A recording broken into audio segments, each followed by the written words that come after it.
солистка популярной группы «Ранетки», 29-летняя Елена Третьякова, активно ведет свой инстаграм, в котором рассказывает подросткам об интимных отношениях, психологии и рассуждает о поиске себя в этом мире.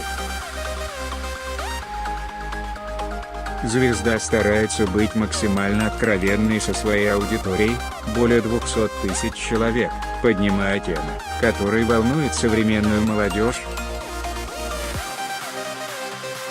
Так, в одном из последних постов, Елена неожиданно разоткровенничалась и призналась, что в юности пробовала наркотики. Оказалось, что этому способствовала среда, в которой росла девочка. Она попала в плохую компанию.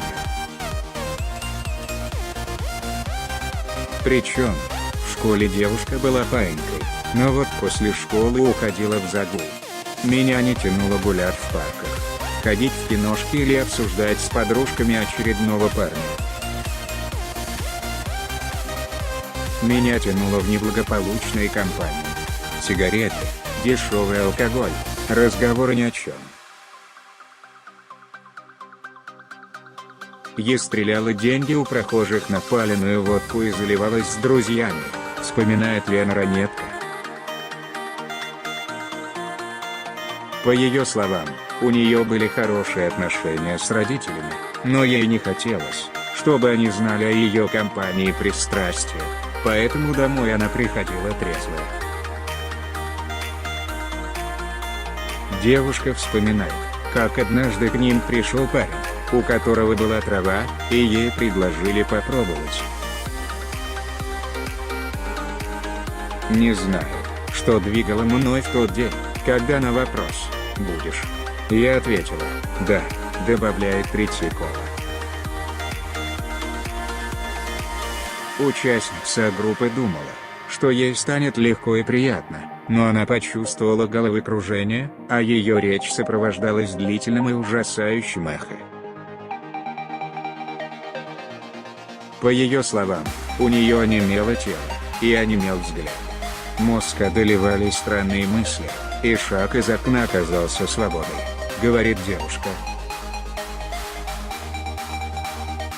Заботливые друзья подсказали ей, что после первого раза возможен такой эффект, но нужно втянуться и попробовать еще раз. Ведомая Лена решилась на повторный эксперимент и через несколько дней закурила вновь. Второй раз был еще страшнее. Хочешь кричать, но не можешь. Хочешь бежать, но не можешь.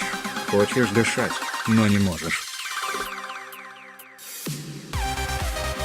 Помню, пока меня выворачивало раз за разом, в голове билась только одна мысль. «Больше никогда», — говорит Третьякова. Свой пост она озаглавила фразой «Наркотики в моей жизни. Часть 1», а в финале написала, что больше никогда не пробовала траву, ведь на смену ей пришло другое. Судя по всему, нас ждет вторая часть откровений звезды некогда популярного девичьего коллектива. Стоит отметить, что сейчас Лена не принимает ничего запрещенного, а активно занимается спортом и результатами своих тренировок делится в инстаграме.